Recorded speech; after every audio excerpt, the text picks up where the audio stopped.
তো চলে যায় আফনান ভাইয়ের কাছে। আফনান ভাই, চলুন না আপনার ঘটনা শুনি। থ্যাংক ইউ রাসেল ভাই। রাসেল ভাই, আজকে এই ঘটনাটার মানে প্লেসটা হচ্ছে ফরিদপুরের বোয়ালমারীতে। জি।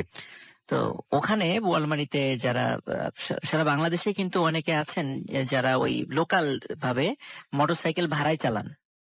তো ওরকম মোটরসাইকেল ভাড়ায় চালান এরকম একজন ব্যক্তির সাথেই এখনকার ঘটে যাওয়া ঘটনাটা আমি মানে বলবো আর কি। তো ওনার বাড়ি হচ্ছে ফরিদপুর বোয়ালমারী থেকে বেশ ভিতরে 4-5 কিলোমিটার ভিতরে একটা গ্রাম আছে, হলো শিরগ্রাম। ওই শিরগ্রামে ওনার বাড়ি। তো ওনার নাম হচ্ছে আব্দুস সামাদ। তো উনি এই ঘটনাটি 2008 সালের ঘটনা, খুব বেশি দিন আগের নয়। তো উনি একদিন মানে রাগ করে রাতের বেলা কোনো কারণে, পারিবারিক কলহের কারণে রাগারাগি করে চিন্তা করলেন যে আজকে রাত্রে বাসায় থাকবোই না। তাই বলে ওনার মোটরসাইকেলটা নিয়ে উনি রাতের বেলা বোয়ালমারী যেই মানে বাস স্ট্যান্ড ওখানে উনি চলে আসেন রাগ করে। তো চিন্তা করেন আজকে আর বাসায় ফিরবো না, আমি এখানেই আজকে থাকবো। আর যেহেতু টোটাল এরিয়াটাই ওনার পরিচিত, সুতরাং রাত্রের বেলা ওখানে ওনার কোনো সমস্যা হওয়ার কোনো কথাই না। রাসেল ভাই, যখন রাত প্রায় 1টা বাজে তখন একজন লোক ওনার কাছে আসলো। তাকে উনি কখনো দেখেন নাই, কিন্তু খুবই হ্যান্ডসাম, উঁচা লম্বা, খুব সুন্দর একজন মানুষ আর কি। দেখে মনে হচ্ছে একজন সম্ভ্রান্ত মানে ঘরের একটা ছেলে আর কি। তো বলছে যে ভাই, আমাকে একটু শিরগ্রাম কবরস্থানে নিয়ে যেতে পারবেন? তো শিরগ্রামের কবরস্থানের কথা শুনে উনি খুব আঁতকে উঠলো, এত রাত্রে শিরগ্রাম কবরস্থানে কেন? আর আসলে একটু বলে রাখা ভালো, শিরগ্রাম কবরস্থানটা মানে অত্র অঞ্চলের মধ্যে সবচেয়ে বড় একটা কবরস্থান এবং অনেক পুরাতন একটা কবরস্থান। ওটা ফরিদপুর বারাসিয়া নদীর ঠিক পাশে এটা অবস্থিত। এবং এক সময় তো এটা আমি সর্বশেষ মানে আমি যখন খুব ছোট ছিলাম 2000 সালে আমি একবার দেখেছিলাম কবরস্থানটা। মানে দিনের বেলায় সেটা দেখলে গা ছমছম করে, আর রাতের বেলা তো সেটা মানে প্রশ্নই আসে না আর কি। তো তখন উনি বলেন যে আমাকে কি শিরগ্রাম কবরস্থানে নিয়ে যেতে পারবেন? তখন উনি খুব চমকে ওঠে। আপাদমস্তক দেখার পরে উনি বুঝলেন যে এটা খুব ভালো একজন সম্রাট বংশের লোক। কিন্তু জিজ্ঞেস করলেন যে আপনি এত রাত্রে কবরস্থানে যেতে চান কেন? তো বলেন যে ভাই, আমার তো একজন আত্মীয়ের কবর আছে, কিন্তু আমি তো আসলে অনেকদিন আসি না। লাস্ট কবরটা দিয়ে যাওয়ার পরে আমি চলে গেছিলাম, আর তো আসতে পারি নাই। তো আমি খুলনা থেকে ফিরছি, তো মাঝখানে আমি নেমে মানে এই বোয়ালমারী পর্যন্ত এসেছি। আমি কবরটা জিয়ারত করে আবার চলে যাব। তো রাসেল ভাই, মানে উনি এখন চিন্তা করেন যে যেহেতু রাগ করে বাসা থেকে আসছি, তো এই রাত্রেবেলা একটা ভাড়া পাবো, এটা তো উনি চিন্তাও করে নাই কখনো। তো চিন্তা করে ঠিক আছে। তখন বলেন যে কত টাকা দিবেন? বলে যে ভাড়া টাকা নিয়ে কোনো টেনশন করতে হবে না, আপনার মানে যেটা আপনার আর কি চাহিদা আমি তার থেকে একটু বাড়িয়ে দেবো, যেহেতু আপনি রাতের বেলা করবেন।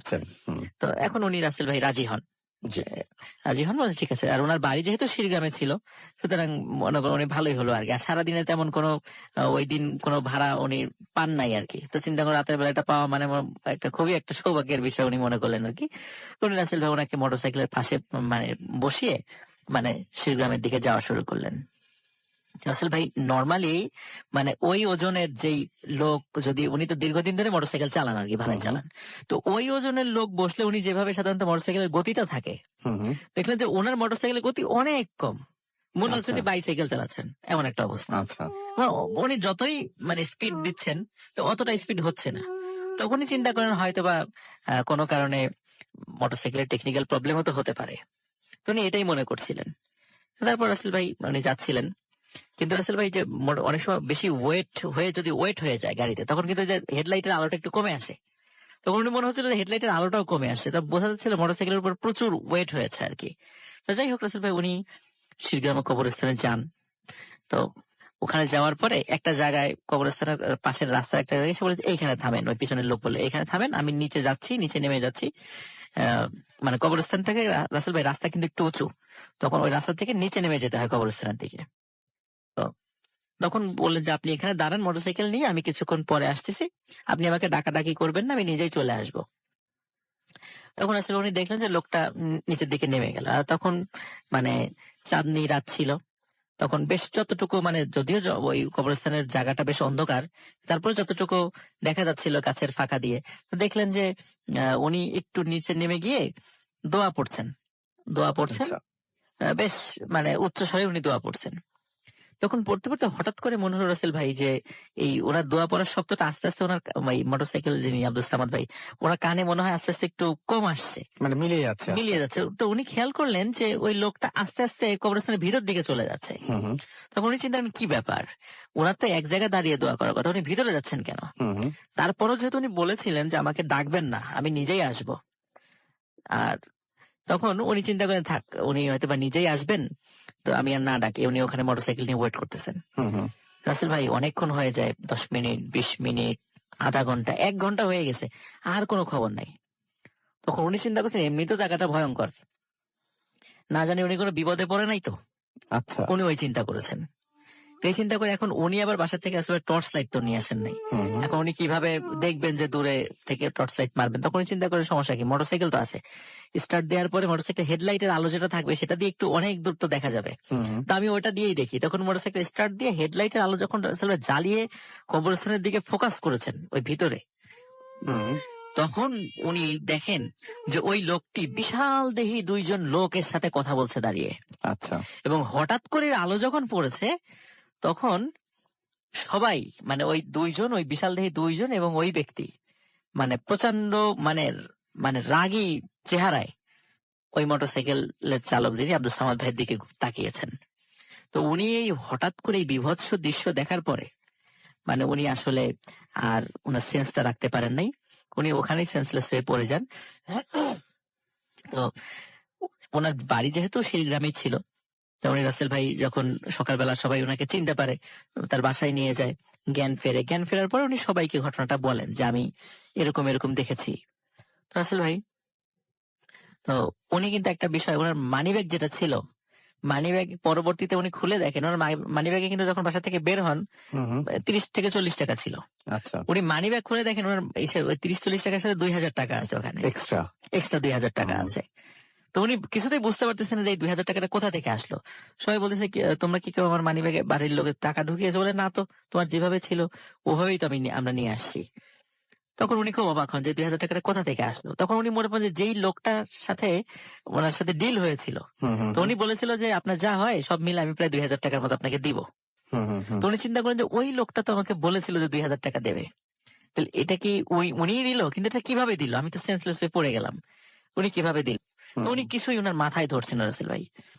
তো রাসেল ভাই, মানে উনি যখন একটু সুস্থ হলেন, 3-4 দিন পর যখন সুস্থ, আবার যখন মোটরসাইকেল চালানো শুরু করলেন, উনি রাসেল ভাই কিছুতেই, মানে সন্ধ্যার পর একা একা বাইক চালাতে পারতেন না। কারণ সন্ধ্যার পরে উনি একা বাইক চালাতে গেলেই উনি দেখতেন ওনার মোটরসাইকেলটা, মানে খুব ওভারলোডেড হয়ে যাচ্ছে, মোটরসাইকেলের গতি কমে আসছে।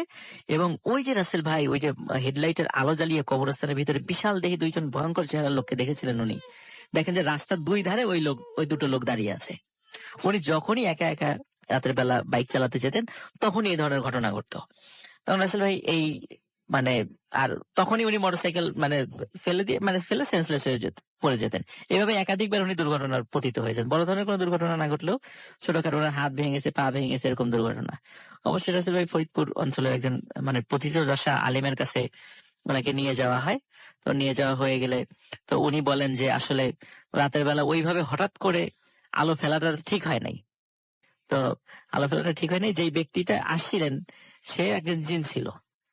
ওর একটু উপকার করাটাই তার উদ্দেশ্য ছিল, যে তার মোটরসাইকেল আসবেন কেন, চাইলে তো জিন এমনিতেই কবরস্থানে চলে আসতে পারে, তার মোটরসাইকেল আসার দরকারটা কি? তো তার উদ্দেশ্য ছিল তাকে একটু উপকার করা। কিন্তু সে হঠাৎ করে যখন আলোটা জ্বালিয়েছে তখন তারা খুবই একটা গুরুত্বপূর্ণ বিষয়ে আলোচনা করছিল। তখন হঠাৎ করে লাইটটা জ্বালানোর ফলে, মানে তাদের আলোচনায় ব্যাঘাত ঘটে। এই জন্য, মানে তারা বিরক্ত হয়ে তাকে এখন ডিস্টার্ব করছে। তখন বলা হলো ঠিক আছে তাহলে আপনি একটু এটা সমাধান করে দেন। তখন বলে ঠিক আছে আমি জিনদেরকে বলবো যেন আর ডিস্টার্ব না করে। যেহেতু রাসেল ভাই ওই 3টা জিনই খুব ভালো ছিল, আমরা জানি কবরস্থানে যে জিনগুলো থাকে ওরা সাধারণত ভালোই হয়। তো ওনারা রিকোয়েস্ট করার পরে, যখন ওই বড় হুজুর তাদেরকে রিকোয়েস্ট করেছিলেন পরে ডেকে, তো তারা বলছে আচ্ছা ঠিক আছে আমরা আর বিরক্ত করবো না। রাসেল ভাই সমস্যা যেটা হয় সেটা হলো যে উনি আসলে এতটা ভয় পেয়েছিলেন এরপরে, যে উনি ওই যে উনি টোটালি একজন সিজোফ্রেনিয়ায় আক্রান্ত হয়ে যান আর কি। তো ওনার উপরে কোনো পরবর্তীতে জিনের প্রভাব না থাকলে উনি সব সময়, মানে শয়নে স্বপনে, মানে রাস্তাতে চলার সময় সব সময় মনে হতো যে ওই বিশাল দেহী লোকজন ওনাকে ফলো করতেছে, ওনার পাশে দাঁড়ানো, আর মোটরসাইকেল চালাতে গেলেই মনে হতো যে ওনার পিছনে কেউ বসে আছে। তো উনি এই যে রাসেল ভাই, ওনার মধ্যে একটা বড় ধরনের মানসিক রোগ সৃষ্টি হয়ে যায় এরপরে। উনি নিজেও মানে বাংলাদেশের বড় বড় মানসিক ডাক্তারদেরকে দেখিয়েছেন, এমনকি ভারতের মাদ্রাজেও গিয়েছেন ট্রিটমেন্টের জন্য, কিন্তু কোনো লাভ হয় নাই। উনি আস্তে আস্তে শুকিয়ে যেতে থাকেন, মানে আস্তে আস্তে শেষে এমন অবস্থা উনি একদম কঙ্কালসার হয়ে যান। এবং উনি এই ঘটার মোটামুটি 2 বছরের মধ্যে উনি মারা যান রাসেল ভাই। ওকে, তো এই ছিল রাসেল ভাই আমার সেকেন্ড স্টোরিটা। Thank you very much. আপনার ঘটনার জন্য আপনাকে অনেক ধন্যবাদ। আমি দেখতে পাচ্ছি যে আমাদের এখানে অনেকেই আমাদেরকে লিখছেন এবং আমাদের সাথে যারা এই মুহূর্তে উপস্থিত আছেন তাদের মধ্যে আমি দেখতে পাচ্ছি রাব্বি হাসান আমাদের সঙ্গে আছেন, আমাদের সঙ্গে আছেন